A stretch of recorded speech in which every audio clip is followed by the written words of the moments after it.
இந்த மாரி அபூர்வமான வித்தியாசமான விஷயம்லாம் பார்த்தீங்கன்னா, தமிழ்நாட்டுல மட்டும் தான் நடக்கும்ன்றது மறுபடியும் பார்த்தீங்கன்னா நிரூபணம் ஆயிருக்கு. என்னன்னு பார்ப்போம். மறக்காம சேனல சப்ஸ்கிரைப் அண்ட் லைக்கும் பண்ணி வச்சுக்கோங்க.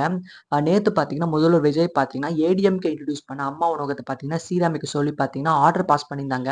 அத பார்த்தீங்கன்னா, தினத்தந்திலயும் போட்டிருந்தாங்க. அந்த தினத்தந்தில பார்த்தீங்கன்னா, ஒரு மிகப்பெரிய சம்பவம் பார்த்தீங்கன்னா பண்ணியிருக்காங்க. அதுல பார்த்தீங்கன்னா, இப்ப யார் யார் சீஃப் மினிஸ்டர் ஆகுறாங்களோ, அவங்க பார்த்தீங்கன்னா, முதல்வர தான் குறிப்பிட்டு போடுவாங்க. ஆனா, ஃபார் த ஃபர்ஸ்ட் டைம் பார்த்தீங்கன்னா, விஜய் என்ற பேர பார்த்தீங்கன்னா போட்டிருக்காங்க.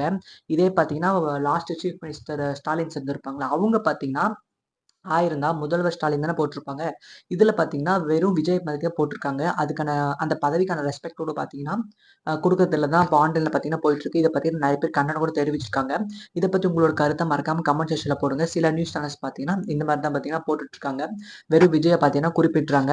அவங்க பார்த்தீங்கன்னா, உங்களுக்கு புடிக்கலன்னா கூட பரவால்ல. அது பார்த்தீங்கன்னா, ஒரு அங்கீகாரம் மக்கள் பார்த்தீங்கன்னா, நெறைய பேர் தேர்ந்தெடுத்து ஓட்டு போட்டு ஜெயிக்க வச்ச ஒருத்தங்கள பார்த்தீங்கன்னா, அந்த முன்னாடி பதவி இருக்கும்ல. அத பார்த்தீங்கன்னா போடுனது தான் நிதர்சனமான உண்மை.